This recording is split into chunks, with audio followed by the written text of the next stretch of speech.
Bonjour à tous, bienvenue au Losers Club Jeux. Aujourd'hui, nous allons vous parler de 3 jeux, Carnegie, Pagan et Darwin's Journey.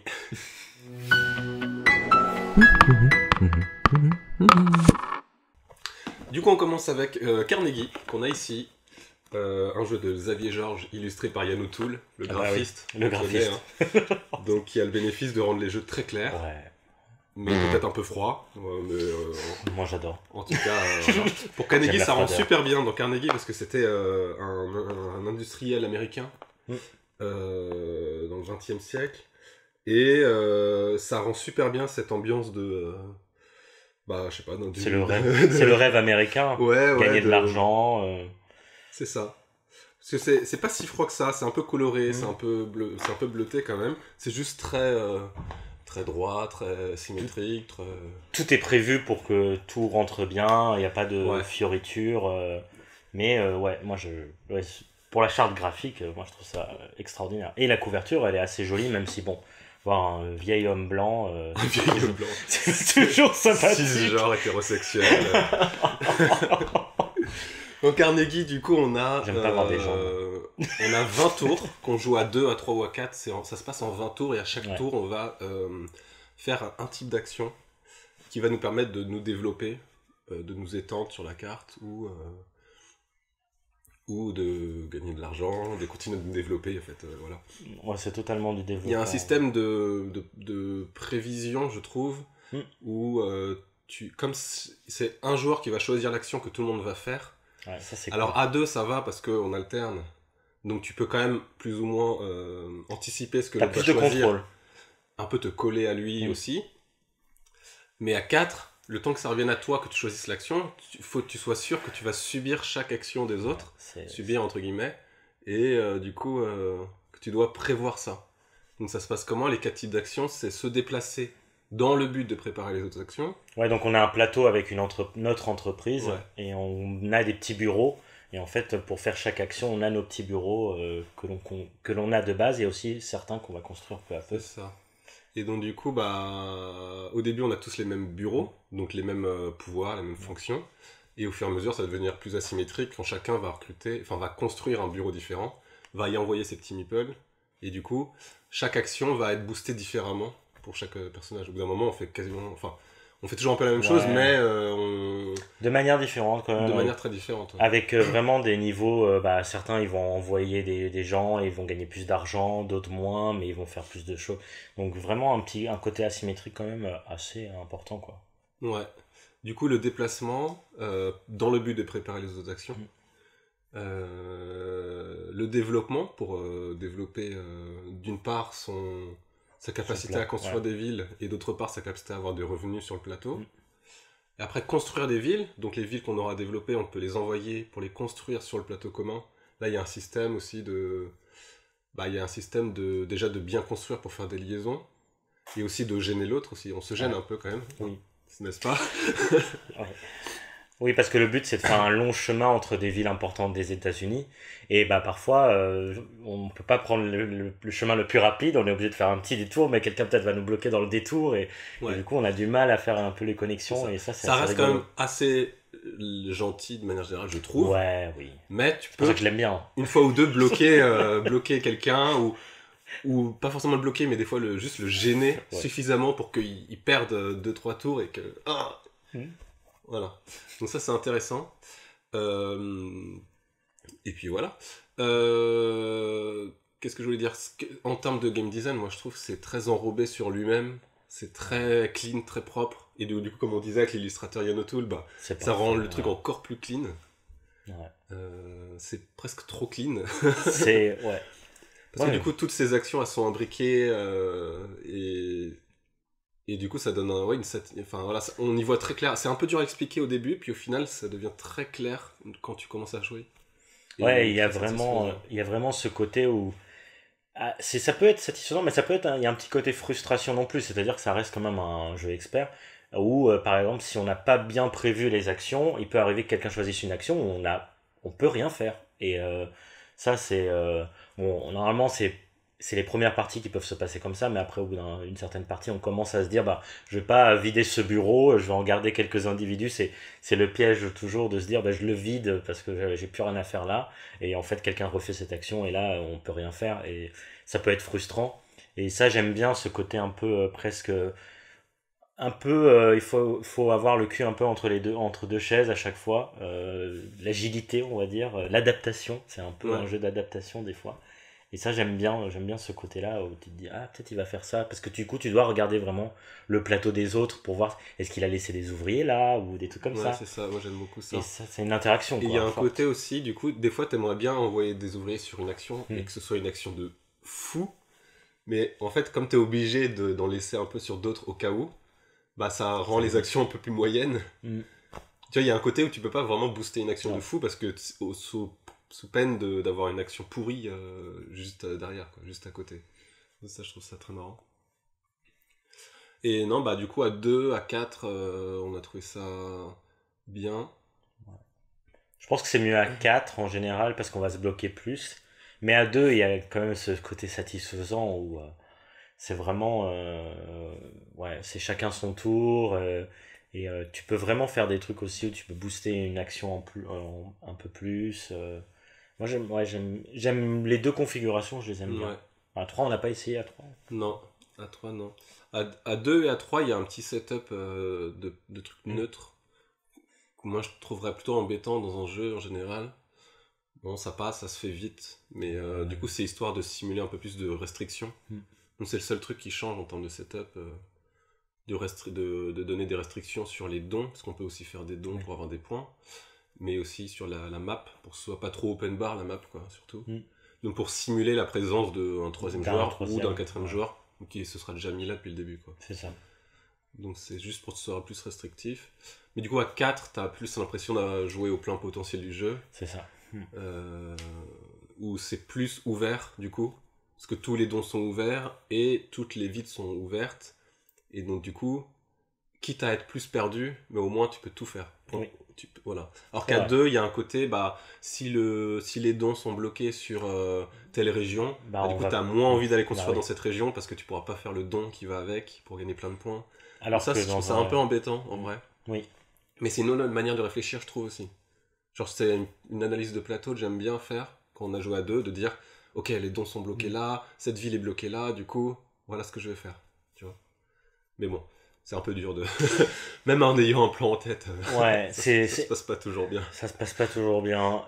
Après c'est vraiment, pour moi c'est vraiment le jeu le plus, ça faisait longtemps, je le trouve trop presque parfait, quoi. Je sais pas, même à 4, je vois pas ce qu'il y a de mal dans ce jeu. J'ai du mal à trouver une critique. Bah, je le trouve trop smooth. Je trouve un peu trop léger et qu'on en fait vite le tour. Ouais, mais est-ce qu'on en fait vite le tour? Bah... Parce que ça change toujours les interactions avec les gens. C'est un jeu où ça dépend vraiment des interactions avec les autres. Pas tant que ça. Pas tant que ça, tu trouves? Oui. Il y a de l'interaction, mais c'est pas une interaction hyper forte. Non. Chaque partie sera totalement différente, tu vois. Je trouve quand même que on se retrouve souvent à faire la même chose. Et puis quand t'as tes petits bâtiments préférés ou les bâtiments top tier, mais même si voilà, bah tu vas souvent aller les chercher, tu vas un peu plus stéréotyper ton jeu au fur et à mesure, quoi. Donc en combien de parties on fait le tour? Ah, ça dépend des joueurs. Hein. Ah oui. Toi pas encore, mais... Non. Je suis à quoi, 5 parties au moins? Ouais, sur 5-6 parties. Ouais. J'ai pas fait le tour. Ouais, on l'avait découvert sur BGA, il y a un plaisir à jouer en vrai, mine de rien, à tirer les languettes, entre autres. Non, et même la vision sur le plateau, c'est toujours plus agréable que sur BGA, on le sait. Hein. Tu le mets sur ta table, c'est grand, la carte des États-Unis est hyper satisfaisante aussi. Ouais. Il y a un plaisir. Les couleurs sont belles quand même, mine de rien, ouais. de ce graphiste. Ouais, moi j'adore Yanoto, de toute façon. Donc plutôt très positif sur Carnegie, mine de rien. Qu'est-ce que c'était le nommé à l'Asdor cette année, c'est ça? C'est ce que j'allais dire. Bon, il a perdu face à Ark Nova, on lui en veut pas. Bah non, parce que Ark Nova, voilà. Mais effectivement, c'est le haut du panier du jeu expert, de ce qu'on a pu tester.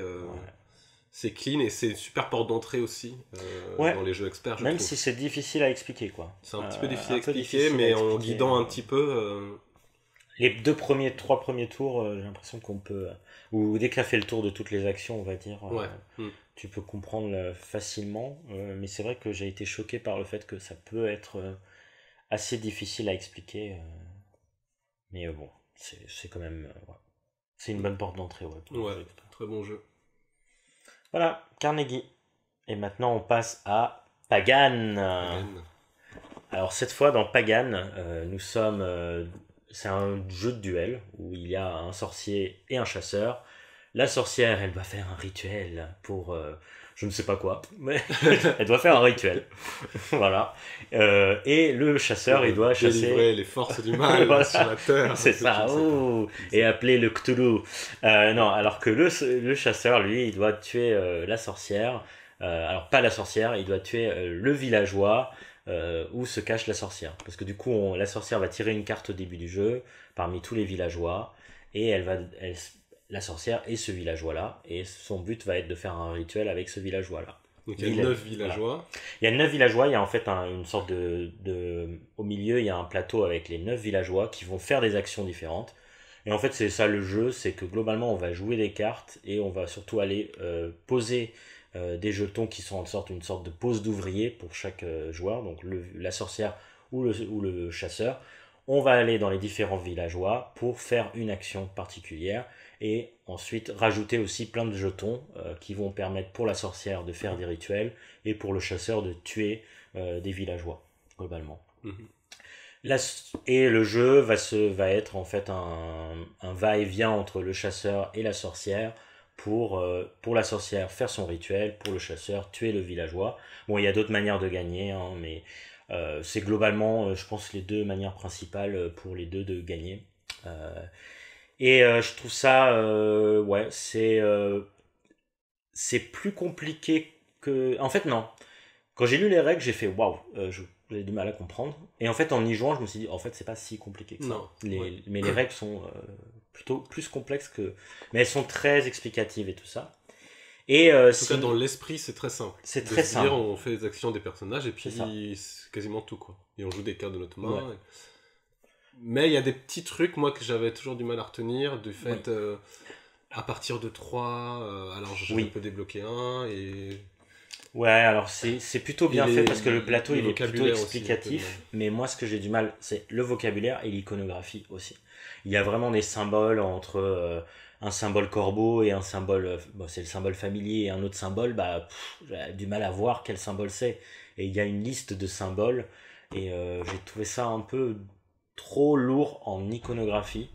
Ce qui est dommage, je trouve. Mais après, bon, je sais pas comment ils auraient pu améliorer.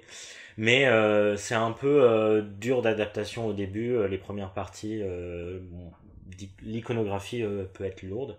Et ensuite, au niveau du jeu, le chasseur et la sorcière, ils vont jouer de manière asymétrique. Donc, ils font pas vraiment les mêmes choses. Mais dans l'idée, il y a quand même... le chasseur, il a des lieux, il va avoir des alliés. La sorcière, elle va faire des potions et elle va avoir des alliés aussi qui sont des familiers. Donc au final, c'est asymétrique, mais il y a quand même des similarités entre les deux rôles. Et globalement, il y a un petit côté bluff parce que du coup, on sait pas où est cachée la sorcière et la sorcière peut nous faire croire qu'elle est là alors qu'elle est sur un autre villageois en fait. Et c'est tout le grain de sel du jeu où on va jouer des cartes. Moi j'aime bien le côté carte dans ce jeu. Il y a une satisfaction à bloquer des villageois, à dire ah bah non tu pourras pas aller là, non si tu vas là ou la sorcière qui a une potion une malédiction qui fait que moi je suis obligé toujours de commencer un certain villageois, c'est la sorcière qui décide. Il y a plein de petits twists comme ça qui sont assez rigolos je trouve. Moi j'aime bien ce côté duel tout en étant très smart, très intelligent je trouve. C'est vraiment moi j'aime bien l'intelligence du jeu. Après j'ai peur que j'ai plusieurs peurs. La première c'est que là j'ai l'impression que sur toutes mes parties la sorcière a gagné. Après je pense que c'est aussi dû à que c'est que quelques parties peut-être ça s'équilibre plus au fil du temps.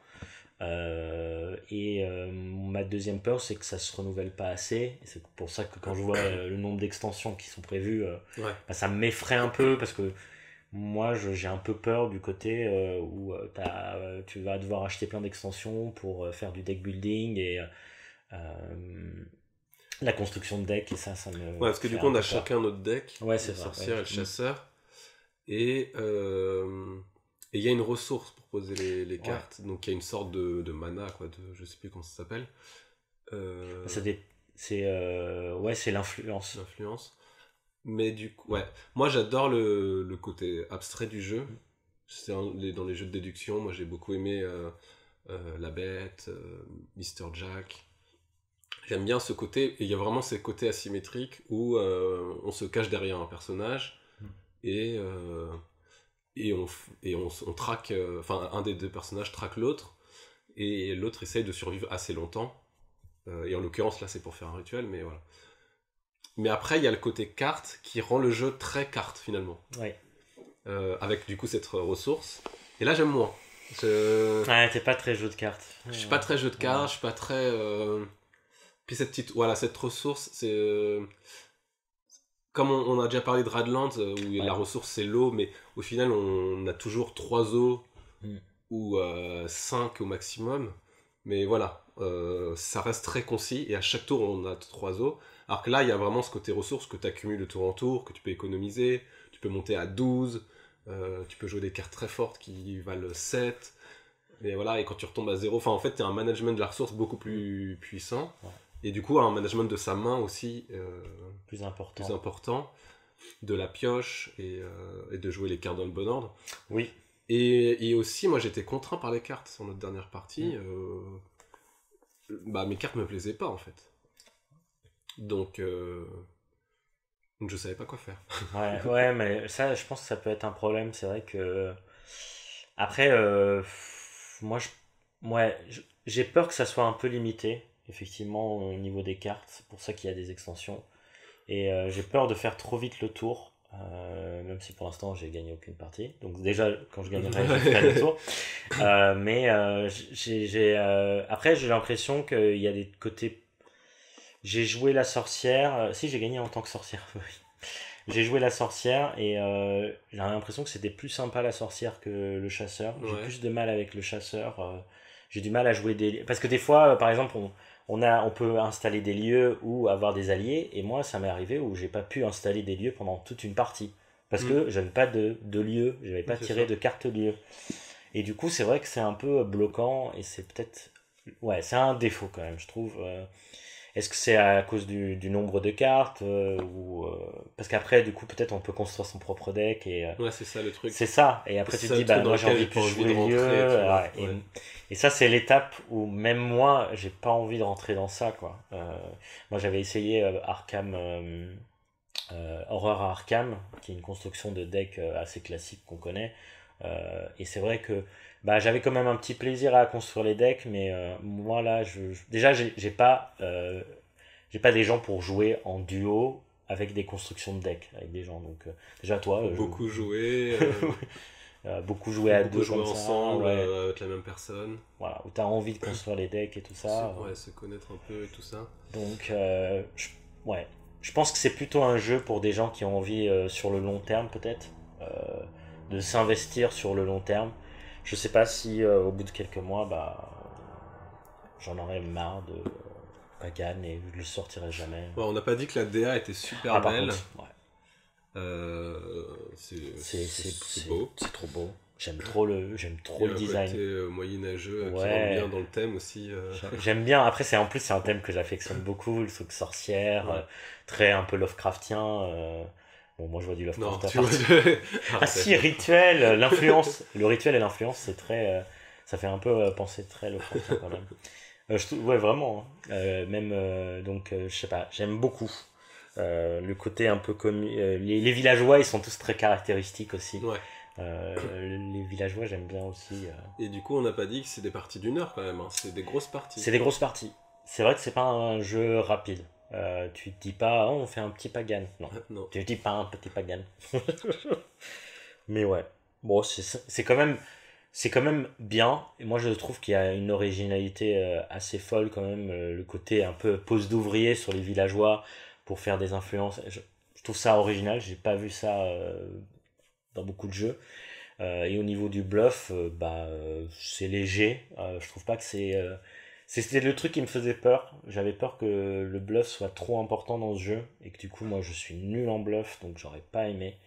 Mais au final je trouve pas que c'est si important. Il y en a, mais c'est pas du bluff, c'est pas un bluff à la loup-garou du tout. Hein, c'est un bluff plutôt d'action C'est ça. où C'est un bluff de de positionnement. positionnement et ça en fait c'est un bluff léger que je pense que même quelqu'un d'introverti peut très Oui, facilement aussi.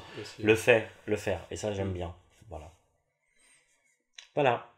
D'autres choses à dire sur Pagan? Non, bah on va continuer de les jouer Bah, on un Pagan petit au peu. suivant.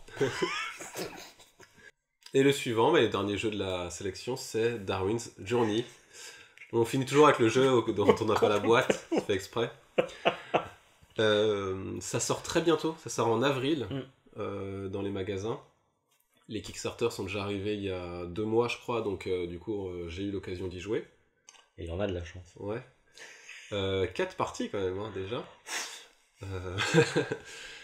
Euh, et du coup, je voulais en dire un mot parce que c'est un des jeux qui a marqué un peu mes 2 dernières semaines.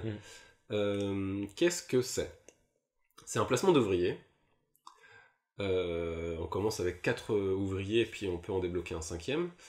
Et c'est un jeu dans l'univers plus ou moins de Darwin, d'une exploration darwinesque, je dirais, où du coup on peut avancer un bateau, avancer nos petits bonhommes sur des îles qui vont nous permettre de gagner des bonus et de trouver des espèces, et du coup envoyer ces espèces au musée et gagner des sous, gagner des points avec ça.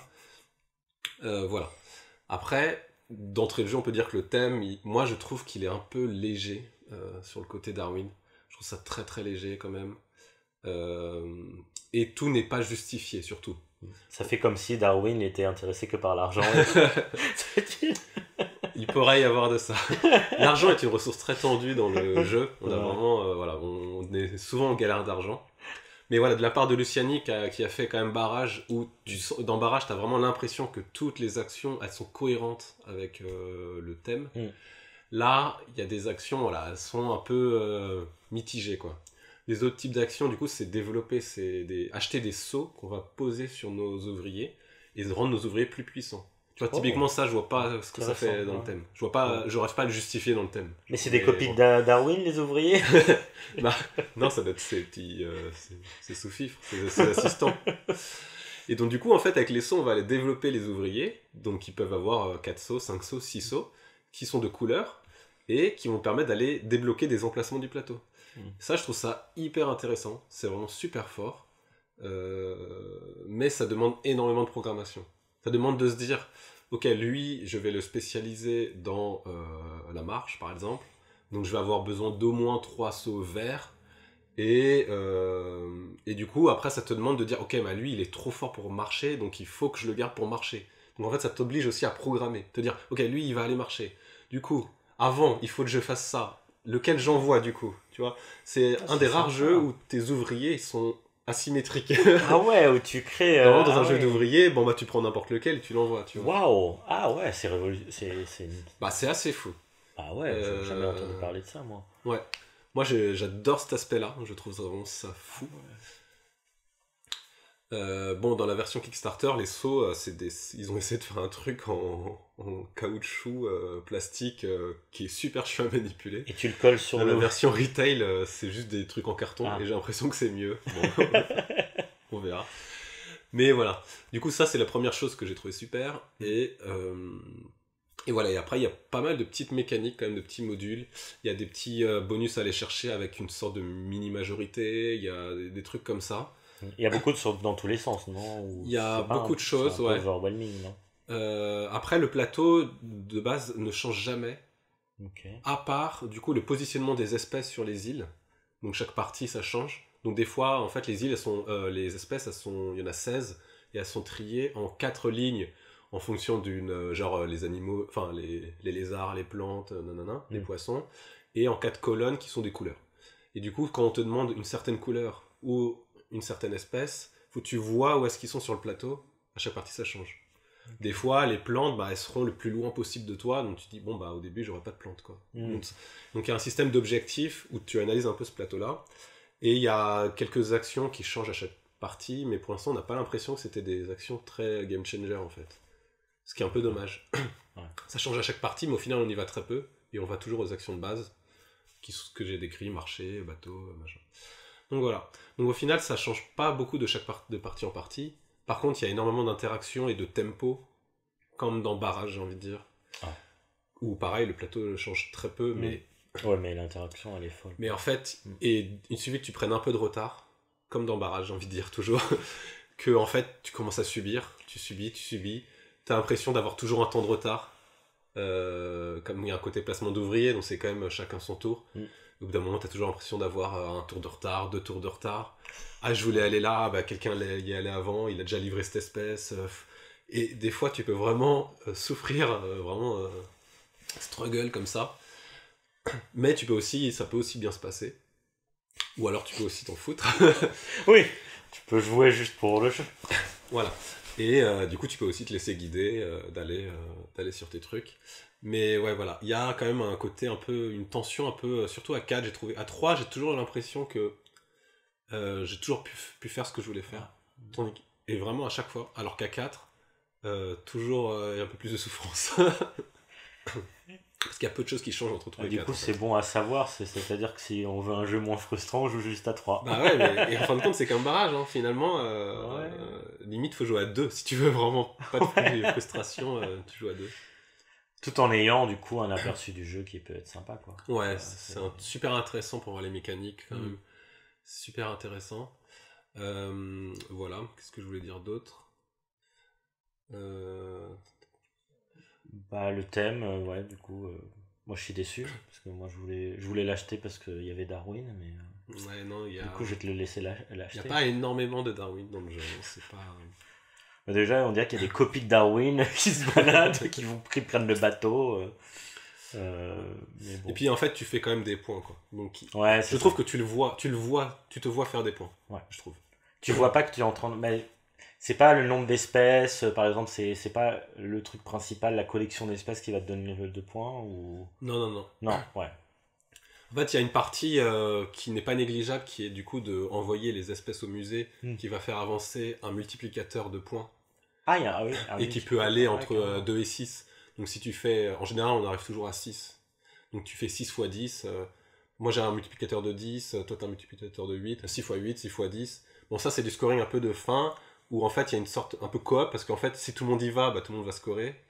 Plus.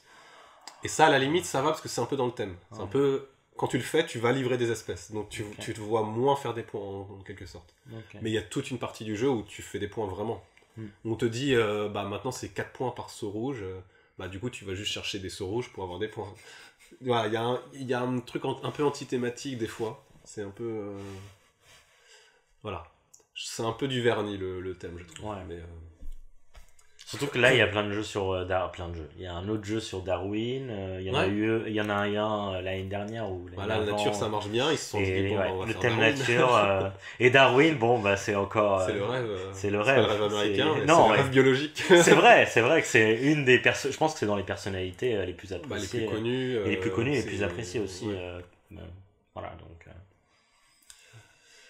Mais en tout cas, moi, j'ai pas fini de jouer à Darwin. Je vais peut-être l'acheter. Et dans ce cas, on va voir ce qui se passe, mais bon, je vais te rouler dessus, quoi. Ouais, oui. Parce que moi, il y a vraiment une courbe d'apprentissage très forte. Parce que si je me trompe pas, il a fait aussi Tzolk'in. Ouais, c'est lui, ouais. Et Barrage. Et c'est 2 jeux où j'ai beaucoup de mal, quoi. C'est très frustrant. Je suis pas sûr que j'ai passé un seul bon moment à Barrage. Barrage, il est un peu plus dry dans ses actions et ses combos. Il a fait Tiletum aussi, que j'ai pas joué, mais du coup qui est un peu plus connu pour faire des combos dans tous les sens. Et du coup d'être plus loose finalement. Ouais. Et là en fait, ce sera un peu un mélange des deux. Un entre-deux. Parce que t'as quand même des petites phases combo. Et des fois t'as un tour où... tu débloques ça, du coup ça me permet d'avancer. Comme j'avance, j'ai ça. Des fois il y a des petits combos, des petits shots de dopamine, d'adrénaline, tac. Ouais, ça mais pas tous les tours, donc ça c'est satisfaisant, quoi. Ok. Ouais, moi j'ai vraiment trop peur, hein, parce que barrage, ouais. J'adore le concept, j'adore la thématique, les actions elles sont logiques, tout ce que tu fais j'adore en fait Ouais, que c'est ce fou. soit clean comme ça, mais c'est dur avec l'interaction en fait. C'est l'interaction qui rend le jeu difficile presque. Ouais. Et le tempo, les roues. Est-ce qu'il y a des roues? C'est au cas où j'en ai. Y a pas Parce de- qu'il y a Ah, pas. si, l'autre truc que je peux dire, c'est que j'ai l'impression qu'il va y avoir beaucoup de moves automatiques. Et comme Barrage, moi c'est ce que je reproche à Barrage, dans le sens où bah, on a découvert Barrage longtemps après, enfin voilà, 2 ans après la sortie. Et du coup, comme c'était un gros phénomène de jeu expert, même sur BGG et tout ça, Mm. du coup il s'est créé une méta, il s'est créé des moves automatiques, euh, il s'est créé une connaissance générale de quelle tuile est meilleure que laquelle et tout ça. Et j'ai peur de voir émerger ça sur Darwin, parce que déjà je peux voir qu'il commence à y avoir quelques moves automatiques, et du coup à partir du moment où tu les connais et pas tes adversaires, Ouais, c'est. bah en fait tu fais déjà un meilleur départ et c'est déjà chaud, tu vois. Déjà, ouais. Ça pour moi c'est un problème, parce que ça transforme le jeu en puzzle, et Tzolk'in c'est la même chose. Oui. Tzolk'in c'est Oui. pire encore. Tzolk'in le jeu est résolu, il y a juste, pour être optimal il faut faire ça, point. Mm. Et du coup, j'ai peur. Moi, ça crée le jeu comme étant un puzzle. Et une fois que tu as résolu le puzzle, ou qu'on l'a résolu collectivement, Ouais. bon, bah après, tout le monde fait la même chose, en fait. Tu vois. C'est ça dont j'ai peur, en fait. Mais voilà. Mais ça, c'est l'avenir qui dira. Parce que pour l'instant, Darwin, il n'est pas encore. Il n'y a pas encore de guide stratégique. On attendra les guides stratégiques ou pas. Moi je regarde. C'est vrai. Stratégique. Bah, moi, je m'en occuperai pas parce que j'ai pas encore gagné. C'est vrai? Ouais. 4 parties et 0 victoire. Ah ouais, Waouh! Richard Arnaud est très Ah fort. oui, hein. quelle idée! Ouais. Bah voilà, c'était tout pour aujourd'hui, je crois. J'ai plus rien à Bah ajouter. non, c'était tout. Et voilà, bah que en général des bons jeux, quoi. Ouais. Voilà. À Il y a part du bon gros jeu, là. des- Là, on Là, est sorti eh, du gros jeu. là franchement, on a augmenté la taille de boîte, comme vous C'est avez vrai. pu le voir par rapport à la semaine dernière, mais on parle quand même de bons jeux. Ouais. Sauf Valbara. Non, je rigole. le mec qui démord pas. Bah, on se retrouve à la prochaine À fois. la prochaine. Pour 3 nouveaux jeux. Ciao, ciao. Mhm, mhm, mhm, mhm.